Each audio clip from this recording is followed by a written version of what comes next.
Shalom, shalom a los hermanos de Teshuvah, un placer siempre estar con ustedes. Y vamos a continuar nuestro estudio en el capítulo 4 del libro de Gálatas. Hemos estado cubriendo sistemáticamente el libro de Gálatas capítulo por capítulo. Creo que nos ha ayudado mucho a entender uno de los libros más difíciles de poder entender en el contexto hebraico.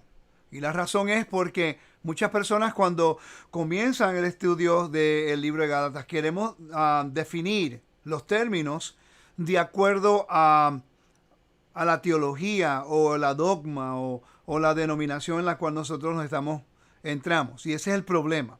El libro de Gálatas no se puede leer en el contexto del siglo XXI.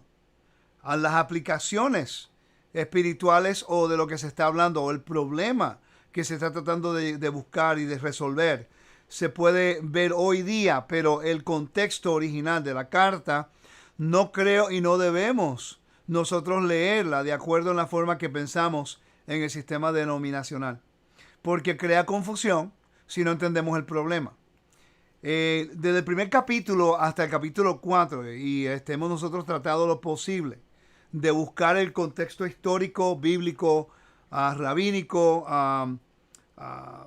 de historia del primer siglo y su contexto. El capítulo 4 continúa en la misma secuencia 5 y 6. Algunos conceptos dentro de lo que es el libro de Gálatas que nosotros debemos y tenemos que considerar. Una, la importancia del culto imperial en el primer siglo.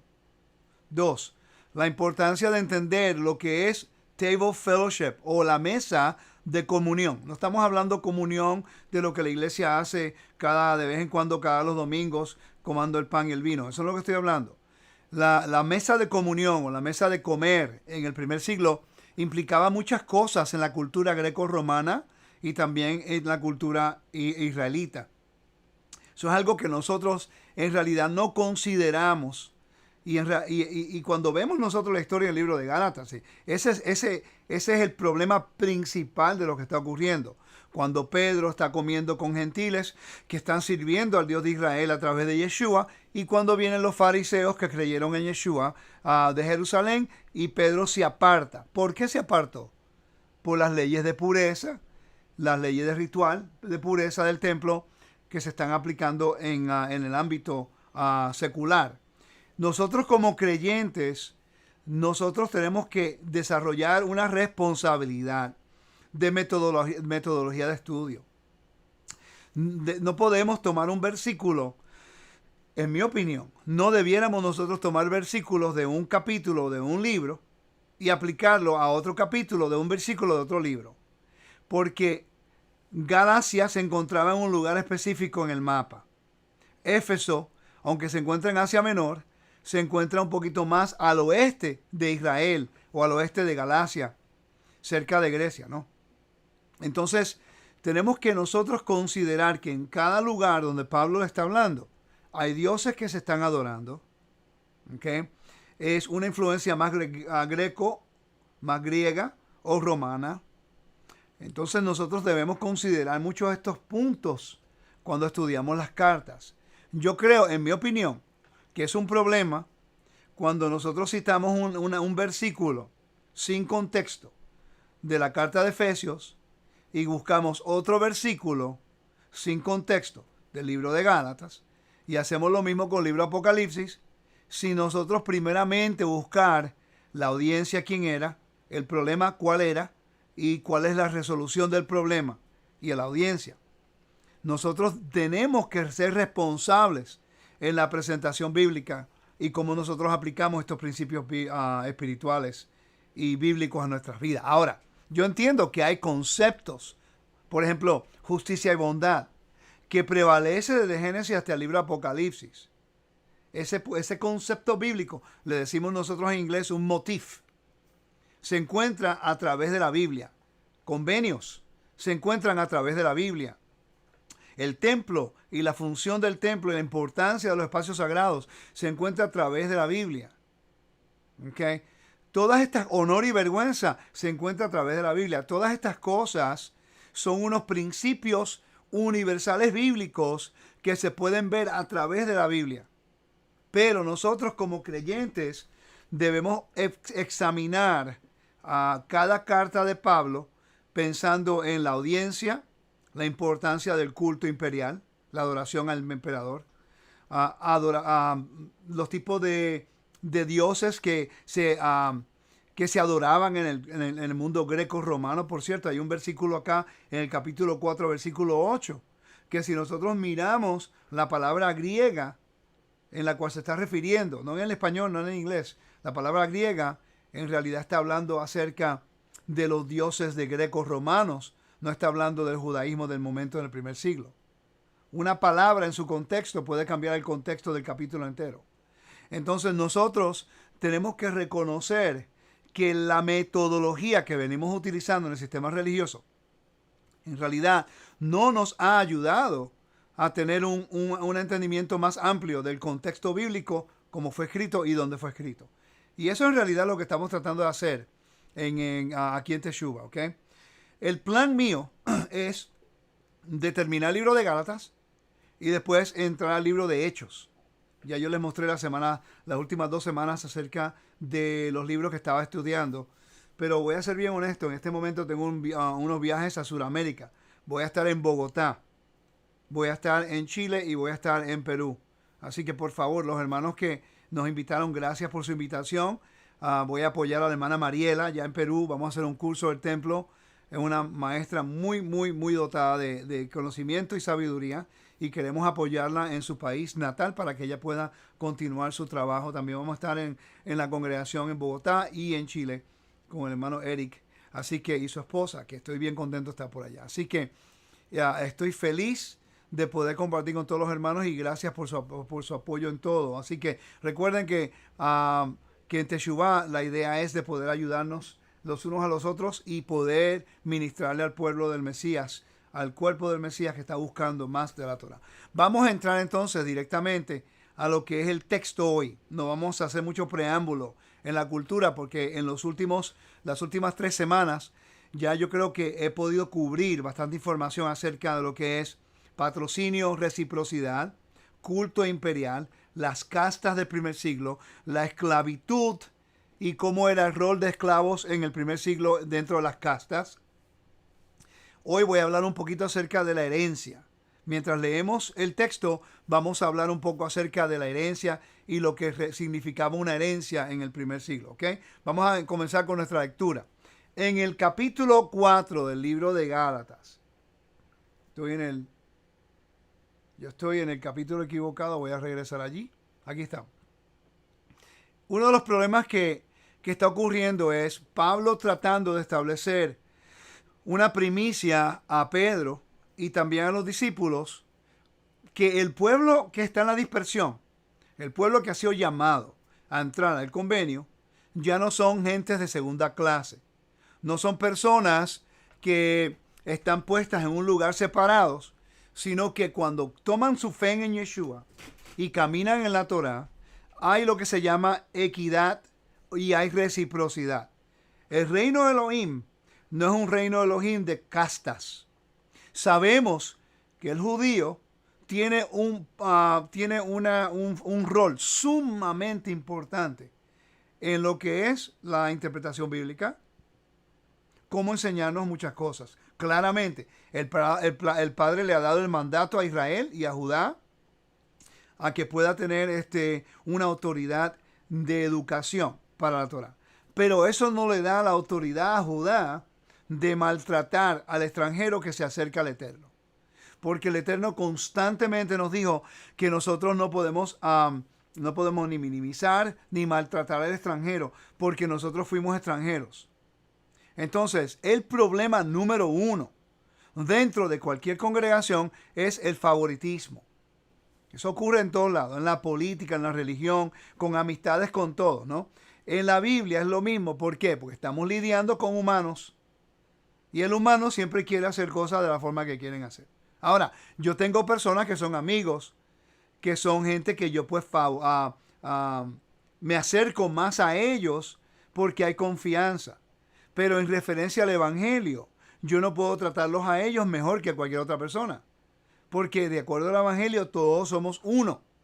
Ese es el argumento que Pablo está tratando de llevar a los judíos, a los fariseos que creían en Yeshua. Sí, los fariseos tienen una función muy importante, el judío, de continuar el evangelio y mantenerlo dentro de lo que es la esfera de la observancia de la Torá. Ahora, ¿con qué? ¿Cómo? Con observancias rituales, aplicándola al mundo secular o al mundo de la dispersión del templo, o la pureza moral. Recuérdate que eso es algo que hemos cubierto aquí. La pureza moral y la pureza ritual. Y esto va a ser bien relevante el capítulo que viene la semana que viene.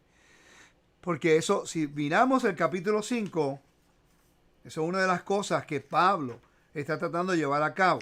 Lo que es idolatría y después lo que es la pureza moral. Capítulo 5 y 6 se va a encargar de eso. Por ejemplo, si vamos al capítulo 5, nos dice claramente los hechos y los actos de pecado natural.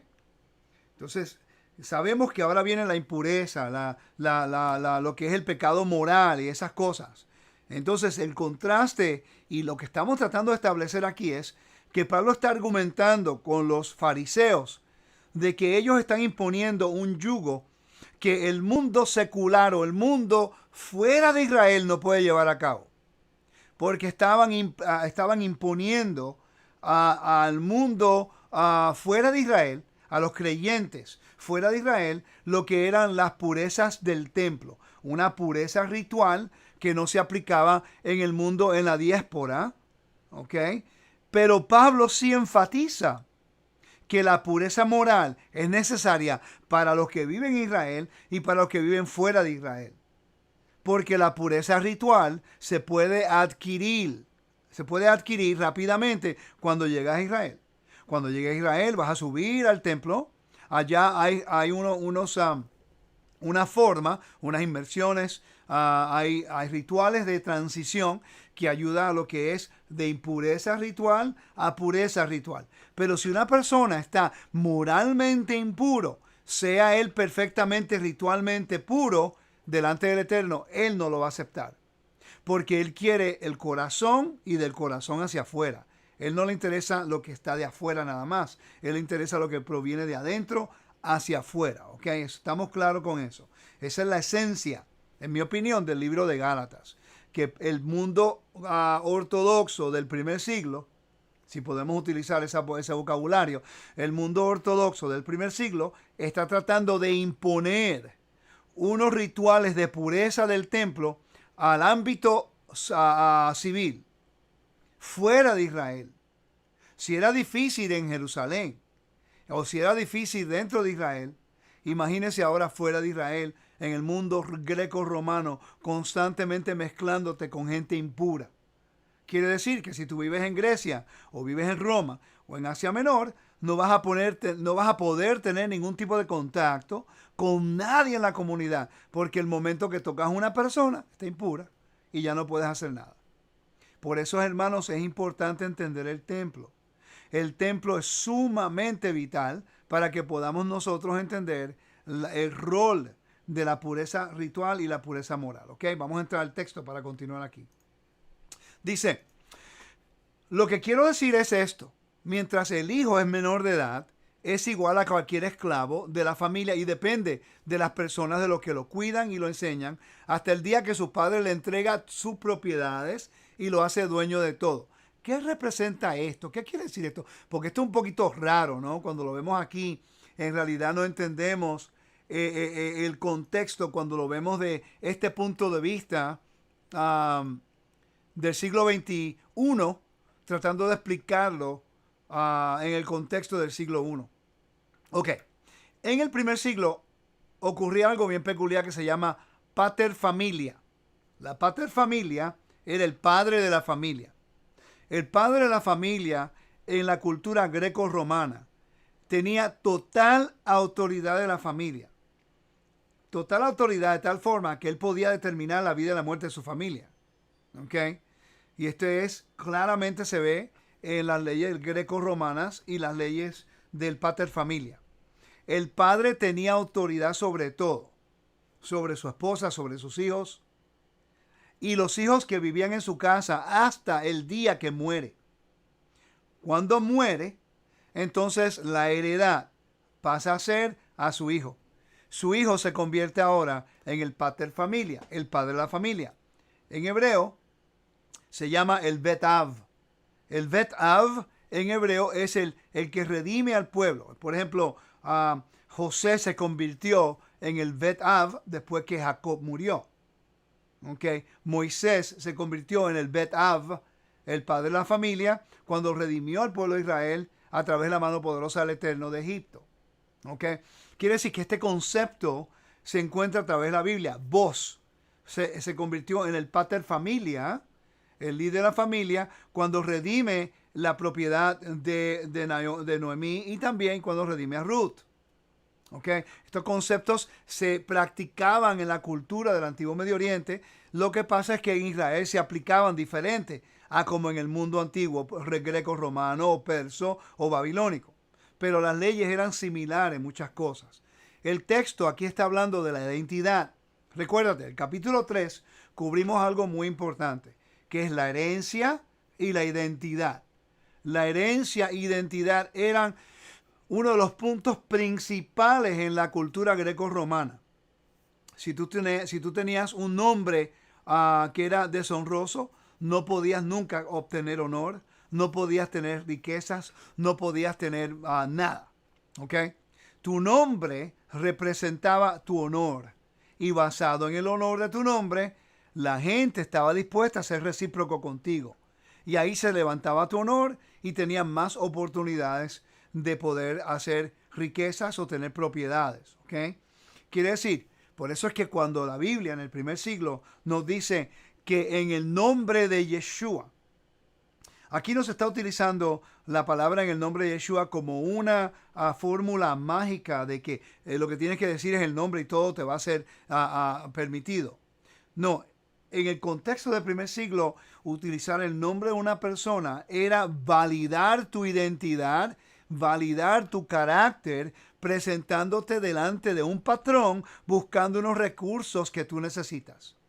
Cuando tú vas delante del Todopoderoso y dice, en el nombre de Yeshua me presento delante de ti, tú estás básicamente tratando de dejar de saber al Eterno, yo no vengo por mis propios méritos, yo vengo por los méritos de tu Hijo, el cual tú, oh Eterno, exaltaste a tu mano derecha para que yo me pueda presentar delante de ti como una persona honorable. Ahora yo necesito que tú puedas brindarme el favor y la gracia que le brindaste a tu Hijo y también al pueblo de Israel.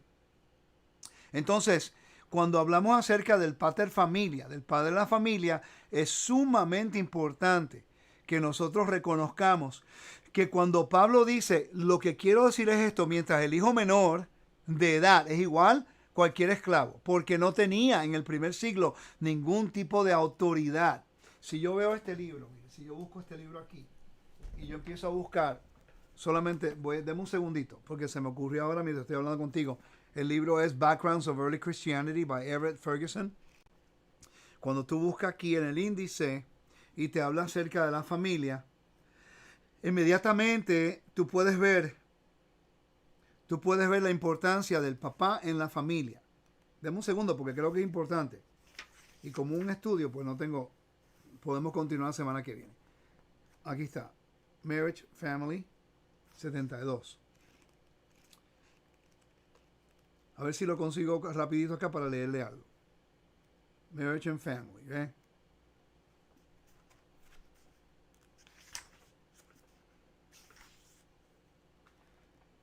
Ok. Cuando estamos viendo acá, a ver, estoy buscando algo específico acerca de del papá.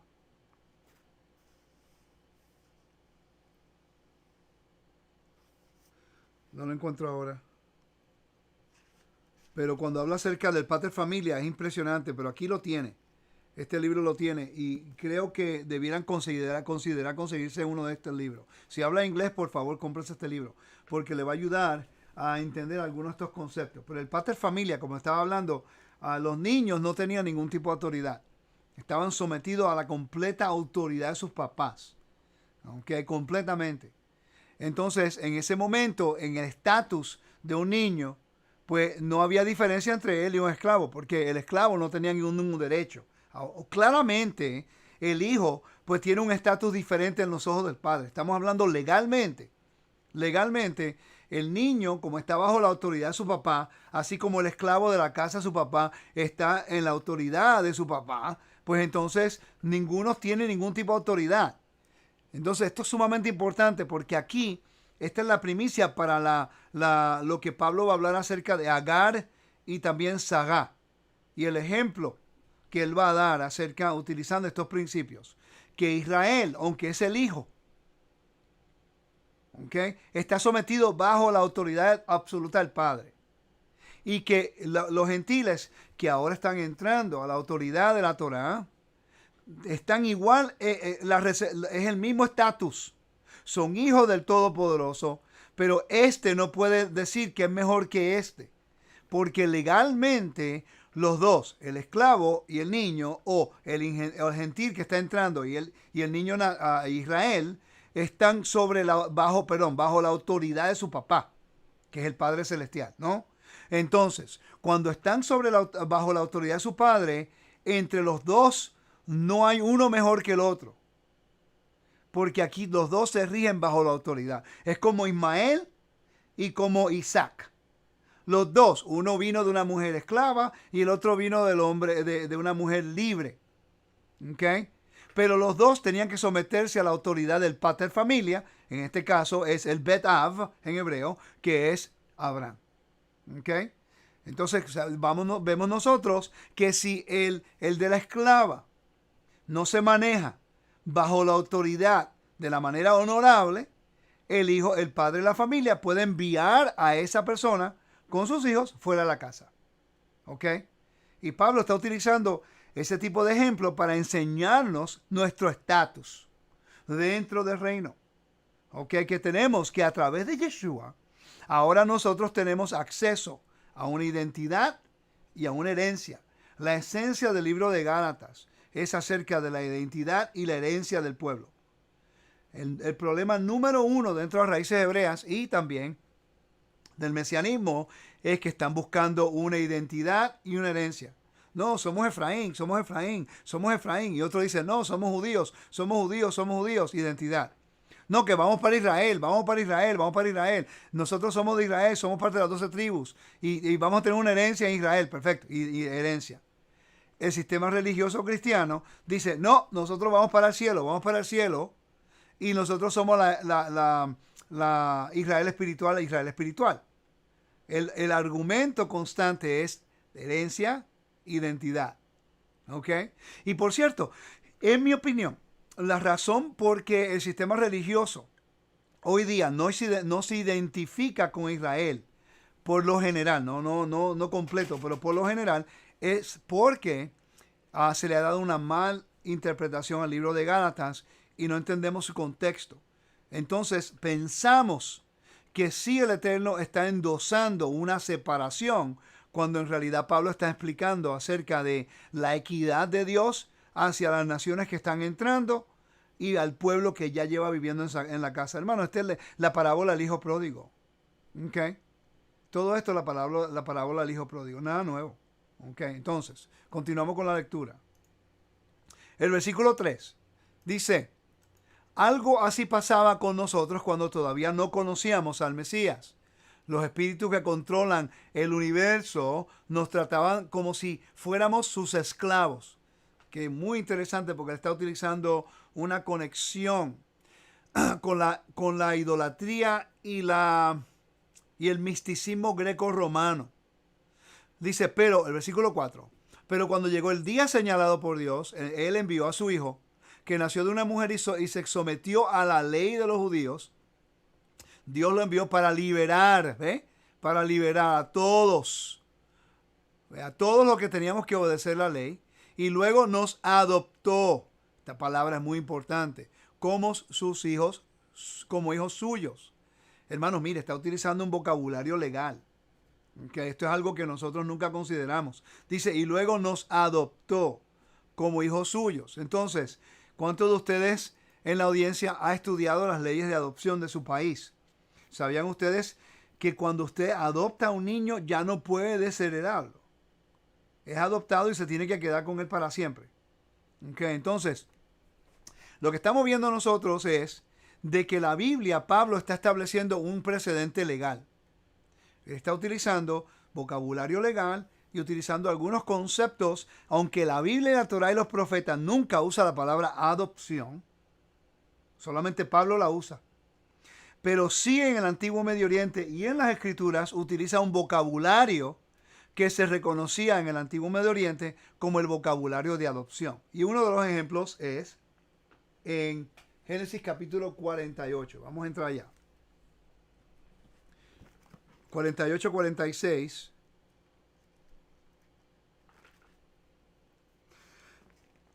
Cuando dice el capítulo 48, cuando él bendice a Efraín y Manasés, y dice, sucedió después de estas cosas que dijeron a José, he aquí tu padre está enfermo, él tomó consigo a sus dos hijos, a Manasés y a Efraín, y se le hizo saber a Jacob diciendo, he aquí tu hijo José viene a ti. Entonces se esforzó Israel y se sentó sobre la cama. Y dijo a José, el Elohim omnipotente te apareció en luz en la tierra de Canaán y me bendijo. Y me dijo, he aquí yo haré a crecer y te multiplicaré y te pondré por estirpe de naciones y daré esta tierra a tu descendencia después de ti por heredad perpetua. ¿Ven? Aquí está utilizando el vocabulario de herencia e identidad. Herencia e identidad, ¿no? Y dice, versículo 5. Y ahora tus dos hijos, Efraín y Manasés, que te nacieron en la tierra de Egipto, antes que viniese a la tierra de Egipto, antes que viniese a ti, a la tierra de Egipto, míos son. Vocabulario legal. Como Rubén y Simeón serán míos. Muchas personas dicen no, que la palabra adopción no aparece en la Torá ni en los profetas. Y la palabra adopción es verdad, no aparece en la Torá y en los profetas. Pero el vocabulario legal del Antiguo Medio Oriente acerca de adopción aparece en muchos lugares en la Torá y en los profetas. Nos enfocamos en una palabrita que se estaba utilizando en el primer siglo para enfatizar la adopción y nos olvidamos el vocabulario completo que se encuentra en la Biblia que utiliza adopción. Y este es uno de ellos. Por cierto, sabemos nosotros hoy día que la evidencia nos ha enseñado de que el vocabulario que utilizó Jacob en este caso es casi igualito a la fórmula de adopción delante de un juez del Antiguo Medio Oriente. Por eso fue que a Efraín y a Manasés se le tuvo que dar un lugar entre las tribus, identidad y una herencia. Entonces Pablo está utilizando todos estos precedentes para establecer la identidad de Israel o, de este caso, los gentiles que se están acercando a Dios, que están ritualmente impuros, pero son moralmente puros. Y ahí donde parte de ahí en adelante Pablo enseñando, diciendo, ustedes tienen una responsabilidad moral de ser justos, de ser limpios. ¿Ok? Y si entendemos ese concepto, las cartas de Pablo van a tener sentido. Y ustedes tienen una herencia. Hermano, mire, hoy día nosotros no entendemos la importancia de este vocabulario, decir herencia. Decirle a un esclavo, estas palabras era para que ese esclavo en ese momento se pusiera a llorar de agradecimiento y de servidumbre a ser leal al Eterno por la gracia que ese patrón le había dado. Voy a leer esos versículos de nuevo. Pasa que nosotros a veces no entendemos la importancia de esto. Dice, pero cuando llegó el día señalado por Elohim, él envió a su hijo. Su hijo en este caso ahora se convierte en el Bet Av, el padre de la familia. También es el mediador, que nació de una mujer y se sometió a la ley de los judíos. Dios lo envió para liberar a todos. Hermanos, esta clave es importante. Liberar a todos los que teníamos que obedecer la ley, y luego nos adoptó como sus hijos suyos. Hermano, mire, si usted adopta a un niño, usted va a enseñarle los preceptos su cultura, su dieta, le va a enseñar las leyes de su casa. Usted va a esperar que esa persona que adoptó, lo sacó del peligro de la calle, sea recíproco, sea agradecido y pueda valorar lo que usted puede estar dando. Lo mismo ocurre en la Torá. Versículo 6. Dice, ahora como ustedes son sus hijos, Dios ha enviado el Espíritu de su Hijo a vivir en ustedes. Por eso, como oramos a Dios, el Espíritu nos redime llamarlo papá, papá querido o Abba. Está utilizando un vocabulario muy importante. Ya ustedes no pertenecen a César como su amo. Ustedes pertenecen al Dios de Israel como su amo. Dice, ustedes ya no son como los esclavos de cualquier familia, sino que son hijos de Dios. Y como con sus hijos, gracias a Él, tienen derecho de sus riquezas, de su herencia, de sus tribus. Por eso voy a ir aquí rapidito para establecer una primicia en esto. El libro de Ezequiel. Proféticamente, Pablo está utilizando unos versículos ya establecidos. 47, versículo 21 al 23. Dice de esta forma. Esta es la tierra, oigan esto. Voy a marcarlo aquí para que lo vean bien. Esta es la tierra. Estos versículos son sumamente importantes. Y una cosa que me gusta es mostrarlo de esta forma para que ustedes vean cómo es que yo estudio, ¿no? Cómo es que yo formulo la base, qué es lo que yo hago, cómo lo busco para a la gente que quiere estudiar conmigo, pues esta es la manera que yo puedo pues compartir con ustedes mi metodología, ¿no? Y después usted desarrolla el suyo, pero es una forma de aprender. Dice en Ezequiel capítulo 47, recuérdese que este es el milenio ya, esta es la era mesiánica. Dice, esta es su herencia y deberán repartirla por sorteo entre las 12 tribus de Israel. Que no, los gentiles aquí tienen que estar injertados a las 12 tribus para recibir la herencia. Dice, en el reparto deben incluir a los extranjeros refugiados y también a los hijos que ellos tengan mientras vivan entre ustedes. Sus hijos tendrán, oigan esto, sus hijos tendrán el mismo derecho que los israelitas por nacimiento. El territorio que les den lo tomarán de la tribu donde estén viviendo. Esta es una orden de Dios. Entonces estamos viendo que Pablo entendía la ley y la profecía. Ahora está entendiendo que en el primer siglo están entrando las naciones y cuando entran las naciones, él está utilizando el precedente legal ya establecido en la Torá para pelear por el derecho de los creyentes en el primer siglo. ¿Cuáles son las riquezas? ¿Cuáles son las riquezas de Dios? La herencia, la protección, la provisión. Lo que tenemos que hacer nosotros es extender alabanza, glorificar al Eterno y dejarle saber a todo el mundo de las buenas nuevas de nuestra libertad, que hemos sido adoptados dentro de este pueblo para poder nosotros proclamar las proezas del Eterno entre nosotros. Entonces, aquí el versículo 8 es bien importante. Porque dice, antes, cuando ustedes todavía no conocían a Dios, vivían como esclavos a los dioses falsos. ¿Ve? Aquí esta traducción te da una mejor traducción. Esta es traducción del lenguaje actual. Aunque me gusta esta. Porque está hablando en el contexto de ídolos.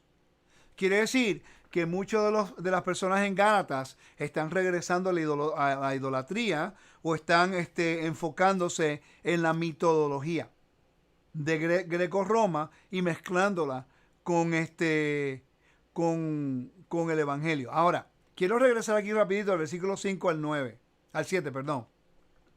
Para un gentil, quiero parar aquí porque quiero hacer un punto importante. Ok.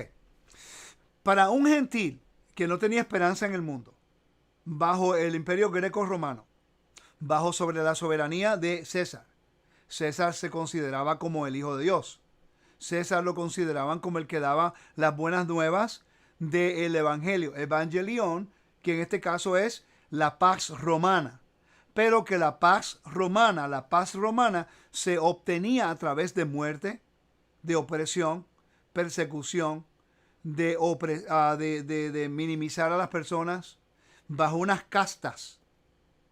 Ahora viene el contraste del Evangelio, las buenas nuevas de Yeshua. Pablo está utilizando al Hijo del Todopoderoso para demostrarle a un mundo pagano de que los dioses que tú sirves no te están dando tu identidad ni tu herencia, ni te tratan con reciprocidad, ni igualdad tampoco, ni equidad. Solamente es el Dios de Israel que fue enviado, que las nuevas del Dios de Israel ha llegado a ti a través de Yeshua, el Mesías, su Hijo, que ha extendido los recursos de Israel, no solamente para Israel, pero también está cuidando a las naciones y quiere que las naciones sean injertadas dentro del plan de salvación y el plan de redención. ¿Para qué? ¿Con qué propósito? Para restaurar Edén. ¿Ok? No solamente para restaurar las 12 tribus de Israel, sino para restaurar Edén. Recuérdate que la humanidad fue creada por Dios. La humanidad fue separada de la presencia de Dios por el pecado introducido por Adán y Eva.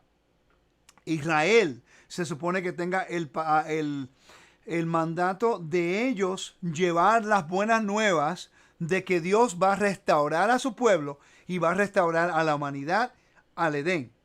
Pero Israel se convierte en idólatra. Ellos mismos profanan el espacio sagrado.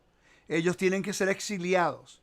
Ellos son ahora el jardinero, Dios, en este caso, dispersa a las tribus de Israel, que son la semilla de Abraham, o entre todas las naciones. Dentro de esa semilla muere entre los gentiles. Hay una mezcla entre los gentiles y los israelitas. Ya no se pueden identificar los gentiles, los israelitas entre los gentiles. Hay una diáspora, una dispersión. Las buenas nuevas, cuando Yeshua resucita, es para buscar a los israelitas primero, a la dispersión. Pero tú no sabes quiénes son. Ya ellos se perdieron, así como los sefardí. Se han perdido entre los españoles, entre los mexicanos, los colombianos, los puertorriqueños, los israelitas de España que han sido dispersos. Nosotros hemos muerto en nuestras comunidades, como la semilla de Abraham. En un momento dado nosotros despertamos y tomamos de las aguas de salvación, en este caso Yeshua, y entonces buscamos del Dios viviente. El árbol, nosotros, comienza a crecer, produciendo fruto. Pablo le está enseñando a esos arbolitos que están creciendo en la dispersión a producir el fruto que le agrada a Dios. El fruto a la vida, el fruto a la justicia, el fruto a la bendición, el fruto a la obediencia y a la lealtad. Pablo está haciendo una distinción. Si tu fruto tiene que ver con inmoralidad, con adulterio, con idolatría, con fornicación y todas estas cosas, va a haber una separación de nuevo entre el Eterno contigo. Pero no se preocupen, porque Él te va a dar una herencia, Él te va a dar una provisión, Él te va a dar una identidad. Nuestro deber es producir el fruto para que las naciones puedan comer de los árboles de justicia y así buscar al Creador, su jardinero. En esencia, ese es el punto principal de Pablo. Pero el libro de Gálatas, la audiencia está influenciada con idolatría. Y aquí Pablo va a traer corrección. Pero usted nota que en este capítulo le da a ellos un consuelo. Ustedes son hijos del Dios viviente. Ustedes tienen una herencia. Usted no tiene que estar buscando religión para que le dé identidad. Por eso es que dentro de Raíces Hebreas hay muchas personas apartándose del Mesías y corriendo al judaísmo. ¿Para qué? Identidad y herencia. El problema es que el judaísmo moderno nunca, y esto es un hecho, hermanos, yo lo he vivido en Israel, muchas cosas buenas que yo valoro del judaísmo, pero hay cosas que tampoco puedo tolerar, igual que el cristianismo. Cosas que yo entiendo están correctas en el cristianismo y otras cosas que no puedo tolerar tampoco. Pero judaísmo, si tú te conviertes a judaísmo, tú siempre vas a tener que probar que eres fiel a la Torá, porque van a estar sospechosos de que tú eras cristiano y que estás ahí como misionero. ¿Ok? Y esto es un hecho, porque hasta el nombre que te dan, todo el mundo sabe que eres converso. El Dios que yo le sirvo no hace eso. El Dios que yo sirvo te trata con dignidad, con honor y con equidad. Nuestra labor es de serle fiel, guardar el mandamiento, permitir que nuestras acciones de justicia y bondad se conviertan en el fruto que dé testimonio del carácter de Dios a través de nuestras acciones y de nuestra vida. Nosotros no necesitamos de una religión para que nos dé una identidad. Nosotros necesitamos de la aprobación de Dios como nuestro soberano para saber que pertenecemos a su reino. Y Pablo los está tratando de motivar a ellos. ¿Y qué le dice? Ustedes son hijos de Dios. Ustedes requieren un alto nivel de responsabilidad. ¿Pero qué están haciendo? El versículo 8 en adelante está tratando de llegar a ese punto. Ok, vamos a leer allá. Dice, antes cuando ustedes todavía no conocían a Dios, vivían como esclavos a los dioses falsos. Pero ahora conocen a Dios. Mejor dicho, Dios los conoce a ustedes. Por eso no puedo entender cómo es que se dejan dominar de nuevo por esos dioses falsos. Claramente, hermanos, en el capítulo 4 el problema no son los fariseos. Ya ese problema se acabó en el capítulo 1 y 2. El capítulo 2 tenía que ver con comer a la misma mesa con un judío. Si tú eres un gentil que sirve al Señor. Ya cuando tú sirves al Eterno ya no eres gentil, ya eres Israel. ¿Ok? Parte de la conciudadanía de Israel. Entonces aquí claramente el pueblo está sufriendo de lo que es regresando a la idolatría. No está hablando aquí de nadie en Israel. Está hablando aquí de la situación en Galacia. Si ellos no tienen poder, ni valen nada, está hablando de los dioses falsos, ustedes todavía les dan importancia a ciertos días, meses, épocas y años. A mí me sorprende tanto cuando yo veo personas en el sistema religioso, cuando mencionamos Torah, que te citan en el capítulo 4 del libro de Hechos, de Gálatas, en referencia al Shabbat, a las fiestas y comer limpio, cuando claramente el texto no tiene que ver nada con eso. Hermanos, tenemos que educarnos. Llega un momento que ya no tienen excusa. Yo tengo más recursos de estudios en esta mesa que todo el mundo en el primer siglo, en el tiempo de Pablo. ¿Sabían ustedes eso?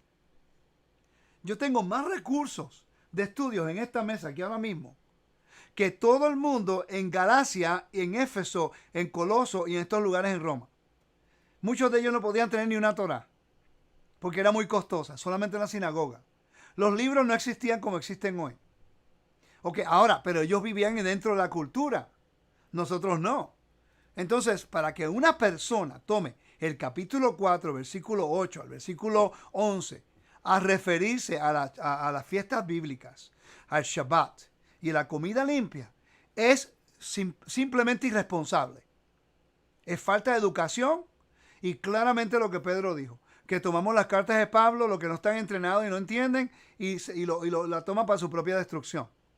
Llegará el momento cuando nosotros tenemos que decir, momentico, tenemos que estudiar aquí un poquito más claro, porque si no vamos a seguir confundidos en todas estas páginas. Y nosotros ya tenemos que dejar esas inmadurezas ya y tenemos que ser responsables con lo que leemos. ¿Ok? Así que estos versículos no tienen que ver, nada que ver con las fiestas, que dicen ciertos días, meses, épocas y años. No está hablando acerca de Pesach, ni de Shavuot, no, ni tampoco de comer limpio, ni esas cosas. Está hablando acerca del contexto. Vamos a leerlo de nuevo, para que no digan que soy yo, que estoy tratando de reinterpretar la Biblia. Dice, antes, cuando todavía no conocían a Dios, vivían como esclavos a los dioses falsos. Pero ahora conocen a Dios, mejor dicho, Dios los conoce a ustedes. Pero por eso no puedo entender cómo es que se dejan dominar de nuevo de dioses falsos. Aquí no le está hablando acerca de los fariseos.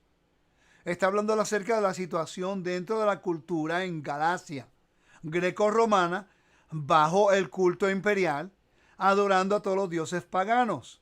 Dice, si ellos no tienen poder ni valen nada, ¿quiénes son ellos aquí? Los dioses paganos. Ustedes todavía le dan importancia a ciertos días, meses, épocas y años. Me asusta el pensar de que de nada haya servido todo lo hecho por ustedes. Hermanos míos, yo les ruego que se amolden a mí como yo me he amoldado a ustedes. Ustedes no me causaron ningún daño, sino que me enfermé y por eso tuve que pasar un tiempo en Galacia anunciándole las buenas nuevas. Aunque mi enfermedad les causó muchos problemas, ustedes no me despreciaron ni me rechazaron. Al contrario, me recibieron en sus hogares como si yo fuera un ángel de Elohim o el mismo Mesías. Quiere decir que los recibieron con importancia. Yo sé muy bien que de haberle sido posible, hasta habrían sacado los ojos para dármelos. ¿Qué pasó con toda esa alegría? Ahora resulta que por decirle la verdad me he hecho enemigo de ustedes. Así, eso es lo que pasa en las raíces hebreas. La gente entra. Estábamos enamorados de Pablo en el sistema religioso cristiano. Cuando entramos a la Torá no entendemos ni la Torá, ni los profetas, ni las palabras de Yeshua, y comenzamos a buscar falta del Nuevo Testamento. No, que el Nuevo Testamento tiene errores. No, que el Nuevo Testamento tiene equivocaciones. No, que Pablo no está enseñando pro-Torá. No, que si esto. Estamos haciendo lo mismo, hermanos. El mismo problema. ¿Por qué? Porque no entendemos la cultura. Una pregunta. ¿Cuántos de ustedes, antes de estudiar conmigo acá, yo no soy la única persona que enseña esto, por cierto, porque yo no soy el único, ni soy el mejor, ni soy el más que sabe. Solamente un siervo igual que ustedes. Pero antes de comenzar a estudiar con nosotros acá como estamos haciendo, ¿cuántos de ustedes nunca habían considerado, y me gustaría que lo pusieran en el chat, sí o no? ¿Ok? ¿Cuántos de ustedes nunca habían considerado estos temas? Pongan sí o no, si han considerado sí o no antes de estudiar acá con nosotros. Culto imperial, pureza ritual y pureza moral, honor y vergüenza, justicia y bondad, los convenios en su detalle cultural, el nombre del Eterno y el templo en su contexto, reciprocidad y patrocinio. ¿Ok? Todas estas cosas, ¿ustedes habían considerado estudiarlo en el contexto del libro de Gálatas? Las castas del primer siglo, las leyes de Roma, ¿ok? Las 12 tablas de Roma, toda esta información, las leyes criminales de Roma, los dioses de Roma y de Grecia, y cómo se adoraban y los misterios que se hacían, conectando todo eso con el contexto. ¿Cuántos de ustedes habían considerado eso antes? No, hermanos, ninguno de nosotros. Ninguno, incluyéndome a mí mismo. Cuando yo comencé a estudiar estas cosas me quedé asombrado de lo poco que sé. Y por eso es que yo siempre le digo a todos ustedes que verifiquen todo lo que les digo. No me crean nada. Búsquenlo para que el Eterno se revele a ustedes mismos en la verdad y en su contexto. Continuamos. El versículo 17. Los que quieren obligarlos a obedecer la ley judía se muestran ahora muy interesados en ustedes. Ok, aquí ahora vuelve a hablar de lo que es la situación que ocurrió en el primer siglo, en el primer capítulo de Gálatas. Okay. Los que creían en Yeshua, que querían hacerlo, que se circuncidaran para salvación. Cuando la circuncisión es la señal del pacto, la salvación es el regalo de Dios. ¿Ok? Dice, pero lo que en la verdad quieren hacerle daño, pues desean que se olviden de mí y se interesen por ellos. Está bien interesarse por otras personas, si lo que desea es hacerle el bien. Pero si ustedes realmente se interesan por mí, háganlo siempre y no solo cuando estoy con ustedes. En otras palabras, Pablo se lo dijo bien claro. No sean hipócritas. Si me quieren hoy, quiérame mañana. ¿Ok? Yo los quiero como a hijos, pero mientras no lleguen a ser como el Mesías, me harán sufrir mucho, como sufre una madre con dolores de parto. Como quisiera estar con ustedes en este momento para hablarles de otra manera. Estoy muy confundido y no sé cómo tratarlo. Claramente hay un problema en la congregación de Gálatas, en la cual Pablo, como nos ocurre a todos los líderes, a todos, que conocemos una persona, está bien deseoso de aprender, wow, tremendo, qué bueno, los estudios, wow, y se enamoran de los estudios y crecen, y pasa un año felices, pasan 2 años felices, al tercer año ya no quieren hablar contigo, al cuarto año ya no quieren saber de tu nombre, al quinto año están hablando mal de ti. Porque viene una persona que aparentemente sabe más que uno y allá empiezan a inclinar el oído y allá la persona, pues como aparenta saber más, empieza ahora a tornar tu corazón a la persona que te ayudó y te enseñó a levantarte. Eso se llama mal agradecimiento, una persona mal agradecida. Y eso se llama una persona en el primer siglo, eso era un mal cliente. Pablo aquí está sufriendo porque él entiende la cultura. Y es difícil, hermanos, como líder te lo digo, es difícil a veces lidiar con las personas, porque cuando tú conoces y nuestro deseo de enseñar la Torá y de compartir todo lo que estamos aprendiendo, para que ustedes mismos puedan enseñar y ustedes mismos puedan crecer y puedan ser líderes y puedan hacer impacto en la vida de otras personas. Pero ¿por qué tenemos la actitud de, después de saber una, dos o tres cosas, escupir a las personas que te ayudaron a caminar en esa vía? Y no, eso es lo que yo no entiendo. Y eso ocurre mucho y da tristeza. Mira, algo que yo he aprendido en artes marciales, en el béisbol y ahora en la Torá. Yo tengo maestros que, aunque ellos ya no me están enseñando directamente, pero fueron mis primeros maestros 21 años atrás. Monty Judah, Brad Scott, Bill Cloud, fueron influenciaron mucho en mi vida. Son mis amigos todavía y yo tengo mucho respeto. Y yo me siento con ellos y hablo con ellos. Pero somos maestros ahora uno a nosotros y nos ayudamos, ¿no? Pero hay un respeto siempre de mi parte hacia ellos. Aunque ya yo no esté directamente estudiando con ellos, porque estamos enseñando juntos, pero siempre los escucho, inclino mi oído a su consejo. Pero siempre, mayor que todo, hay un respeto, aunque no esté de acuerdo con ellos en algunas cosas. Porque a mí me enseñaron que tú siempre valoras a las personas que ponen el camino un poquito listo antes para ti, para que puedas caminar. Por eso es que nosotros, cuando llegamos maduros ya, una edad avanzada ya de la persona, yo estoy joven todavía, pero estábamos hablando comparado a los jóvenes, ¿no?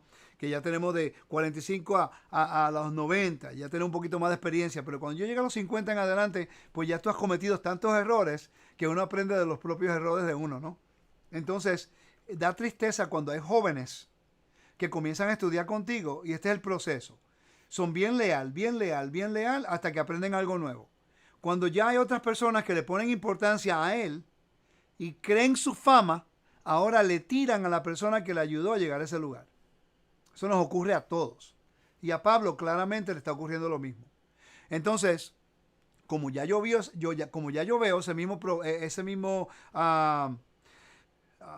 esa secuencia de eventos se puede ver a través de la Biblia y a través de nuestra vida cotidiana, pues yo hago lo mío, yo enseño, al que quiera aprender, aprende, el que no quiera aprender, que no aprenda. Lo único que yo pido es respeto. No tienen que estar de acuerdo conmigo.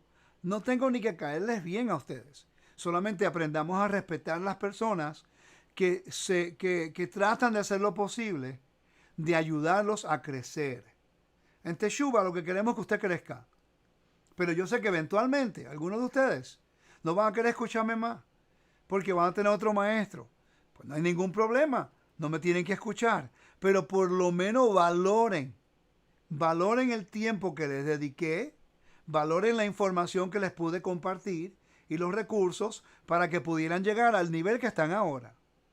El respeto nunca se debe perder en ese caso. Y eso es algo que en artes marciales se ve bien rápido, se ve claramente. El Grandmaster, el que está a alto nivel, aunque sea viejito y ya no pueda moverse y ya no pueda hacer las técnicas como las hacía, ni dominar al oponente, pero en todo lugar donde yo he ido, a esa persona se le da un nivel alto de respeto por el conocimiento que pudo compartir con miles de personas para poder aprender a defender sus familias. En este caso, hermanos, ¿qué más respeto se merecen nosotros, todos nosotros, que estamos trabajando tan fuertemente para brindarle las buenas nuevas de nuestro Creador, que te brinda equidad, te brinda la vida eterna como regalo, te da el fruto del Espíritu, te da su Espíritu Santo como sello para validar quién tú eres en tu vida, te garantiza tu identidad y te garantiza una herencia. Imagínense ahora Pablo viajando por todos lados, un hombre enfermo, y después cuando viene otro predicando algo diferente, le tiran a la persona que te ayudó a entender estas verdades. En realidad eso es lo que Pablo está lidiando aquí. Y yo lo entiendo. Yo no soy para nada Pablo, pero yo lo entiendo. Pero al mismo tiempo yo he viajado bastante y yo he podido ver cómo un año una persona está feliz con uno, pero después inclina su oído a otro maestro. Y yo creo que también hay que escuchar a otras personas, ¿no? En ningún momento. Pero si la otra persona divide, minimiza, critica a otro maestro para él tener una audiencia, búsquese otro maestro, hermanos. Porque un maestro que proviene del Eterno tiene el mensaje de Dios, no tiene que minimizar a otro maestro, no tiene que avergonzar a otro maestro, no tiene que ponerse por encima a otro maestro, porque el mensaje mío no es mío, es del Eterno. Yo solamente estoy compartiéndolo. Y todos tenemos una parte útil en el plan de Dios. Usted tiene que encontrar cuál es su rol en el plan de Dios, sin tener que minimizar a nadie. ¿Ok? Así que continuamos. Aquí entonces Pablo ahora va a utilizar el evangelio, un ejemplo, y te está citando a Génesis capítulo 20, 21 versículo 10. Pero voy a leer acá. Dice, ustedes, los que quieren obedecer la ley, díganme una cosa, ¿no han leído lo que en la Biblia nos dice de Abraham? Y esto es interesante, Pablo no está diciendo que no deban obedecer la Torá, pero los que quieren obedecer la ley para justicia. Recuérdate que la justicia de Dios es el regalo de él hacia un pueblo que está buscando justicia. La obediencia a la Torá es lo que trae la bendición. Pero si tú buscas obedecer la Torá para buscar salvación, tienes un problema porque ese no es el rol de la Torá. El rol de la Torá es ayudarte a entender la voluntad del Eterno para que vivas en bendición. Dice que él tuvo 2 hijos. Uno de ellos con su esclava y el otro con su esposa, que era libre. Recuérdate del problema. Recuérdate de lo que hablamos. Voy a regresar un poquito atrás para que estemos claros. Pater familia, así comenzó el capítulo, recuérdate. El pater familia, el padre de la familia, tenía suma autoridad sobre todo.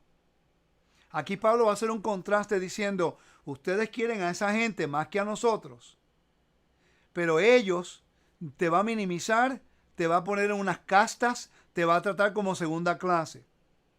¿Okay? Recuerden que ellos y nosotros estamos sometidos al mismo Padre. No tenemos ningún tipo de derechos nosotros individualmente. Tenemos el derecho que el Padre nos da. Y este está citando a Abraham, porque Abraham no era judío. Abraham era israelita, era hebreo. ¿Ok?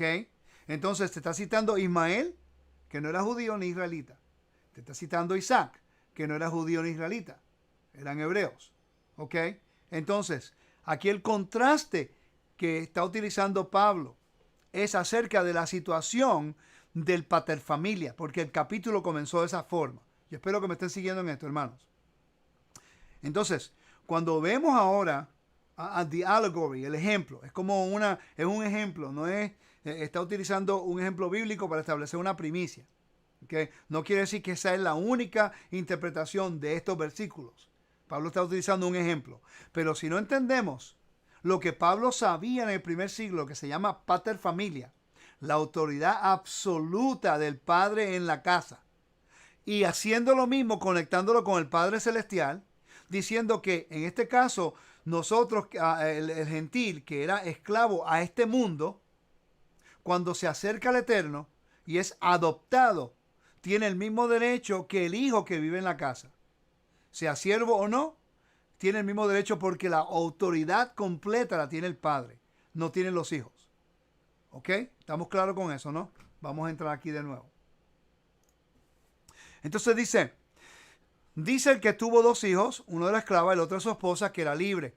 El hijo de la esclava nació como nacemos todos nosotros. ¿Ves? Mira qué interesante. El hijo de la esclava nació como nacemos todos nosotros. Aunque está hablando en el concepto de este mundo.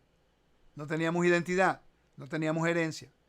Pero el hijo de su esposa nació gracias a que Dios se lo prometió a Abraham. ¿Okay? Estos 2 casos pueden servirnos de ejemplo. Las 2 mujeres representan 2 pactos. Agar representa el pacto del monte Sinaí, que está en Arabia. pues todos sus descendientes nacen siendo esclavos. En otras palabras, recuérdate que esto es un ejemplo, una alegoría se dice, yo creo, allegory, que en el monte Sinaí, todos los que estaban allí están sometidos a la autoridad del Padre, que sean la multitud mixta o los israelitas que salieron. La Torá se convierte en la ley soberana del pueblo. Nosotros no podemos decirle a Dios qué vamos a hacer, sino que Dios nos dice a nosotros cómo manejarnos, porque estuvimos de acuerdo a aceptar la Torá. ¿Okay? Dice, Agar representa el pacto del monte Sinaí, que está en Arabia, pues todos sus descendientes nacen siendo esclavos. Ese monte representa la ciudad de Jerusalén y todos los que viven como esclavos de la ley. Pero Sara representa el nuevo pacto o el pacto renovado. Me interesa saber qué dice aquí dame un segundito. Voy a buscar acá rapidito en inglés porque quiero ver lo que dice allá.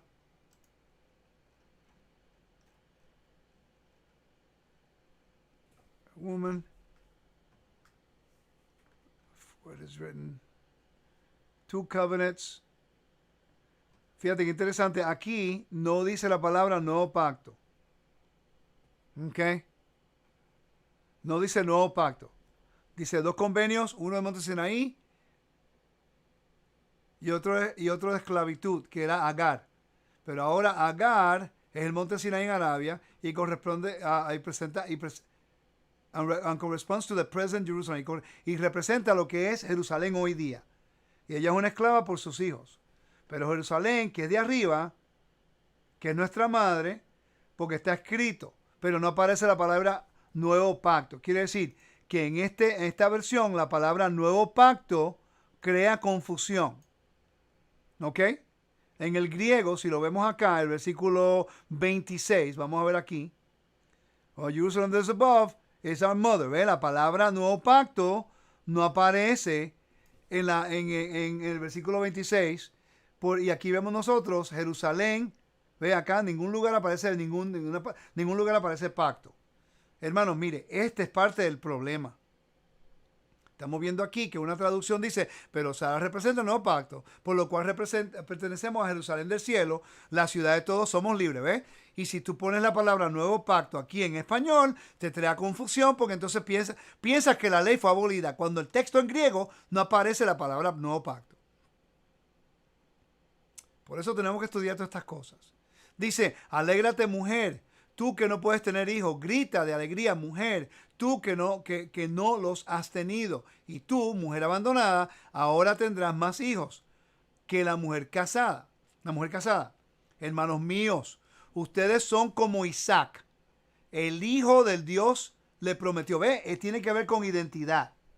Ahora le está diciendo, ustedes, hermanos míos, son libres. La religión no determina tu identidad. Es el Mesías que te da acceso al Padre, que te adoptó para que tú pudieras llamarlo Padre. Hermanos míos, ustedes son como Isaac, el hijo que Dios le prometió a Abraham. Y digo que son como él, porque son los hijos que Dios le había prometido. En aquel tiempo, el hijo que Abraham tuvo con Agar perseguía a Isaac, ese es Ismael, que nació gracias al poder del Espíritu. Y ahora pasa lo mismo. Los que desean seguir bajo el control de la ley nos persiguen a nosotros, que somos los hijos de la promesa. Pero la Biblia nos cuenta que Dios le dijo a Abraham, echa de aquí a esa esclava y a su hijo. Él no tiene derecho de compartir la herencia con tu hijo Isaac, que nació de una mujer libre. Hermanos, nosotros no somos esclavos a la ley, sino que somos libres. No somos como el hijo de la esclava, sino como de la mujer libre. Entonces, ¿qué quiere decir eso? Que ahora los judíos no son parte de Israel. Recuérdate que ese no es el contexto del ejemplo. El problema en Gálatas es que ellos quieren imponer la religión como el método de salvación. Y Pablo está diciendo, porque en Filipenses lo dijo, circuncidado al octavo día, de acuerdo a la ley fariseo, hebreo de hebreos. Él está hablando acerca de lo que ellos, los creyentes en Yeshua, los fariseos, le están diciendo a los creyentes que viven en la dispersión en los países gentiles, y también a los gentiles que están entrando al evangelio. Que la salvación se obtiene por la religión y la circuncisión. Y Pablo dice que no. La salvación es por fe, tu identidad es por adopción y la herencia es por la promesa. ¿Ok? Wow, tengo que repetir eso, nunca lo había enseñado de esa forma. No sé, tengo que volver a ver el estudio porque ahí está en la hora y 6 minutos, porque tengo que volver a repasar eso. ¿Ok? Pero la identidad viene de nosotros por la fe. ¿Ok? Nosotros aceptamos al Mesías, que el Padre los resucitó de los muertos, y creemos que Dios los resucitó. ¿Ok? Entonces vamos a ser salvos. No por circuncisión para ser parte de la religión. La circuncisión es el mandato y un mandamiento como la señal del pacto. Eso no ha sido anulado, sino no para salvación. ¿Estamos claros? Entonces aquí está utilizando el contraste de una mujer libre y una mujer esclava. ¿Okay? Y dice, mira qué claro, dice, Ismael te perseguía a Isaac, que estaba acosando a Isaac, acosándolo. Eso es lo que hace el judaísmo con los creyentes en Yeshua. Y lo que hace el cristianismo con los judíos, acosando uno al otro. Cuando en realidad nosotros estamos sometidos bajo la autoridad del Padre. Los dos. Y ninguno podemos determinar quién pertenece y quién no pertenece. Porque esa función es del Padre a través de Yeshua. Amén. Bueno, recuerde su tarea. Capítulo 5 del libro de Gálatas para la semana que viene. ¿Ok? Es posible que esté acá o no. Voy saliendo para Sudamérica, pero vamos a ver qué hacemos para ese estudio. Así que recuérdese, capítulo 5 del libro de Gálatas. Estudie acerca de pureza moral y pureza ritual. Eso es sumamente importante para poder entender el capítulo. Me gustaría por lo menos leer los primeros 10 versículos para que tengan en mente lo que vamos a cubrir acá. Recuérdate lo que acabamos de cubrir. ¿Ok? Lo que acabamos de hablar. La identidad del pueblo de Israel no viene por religión. Los gentiles que se están acercando son adoptados, tienen una herencia y tienen una descendencia. Dejemos de buscar identidad a través de religión. Es a través del Padre, a través de Yeshua que nos lleva al Padre. Entonces dice, mira, habla de libertad aquí. Versículo 1. Yeshua, el Mesías, nos ha hecho libres. Él nos ha hecho libres de verdad.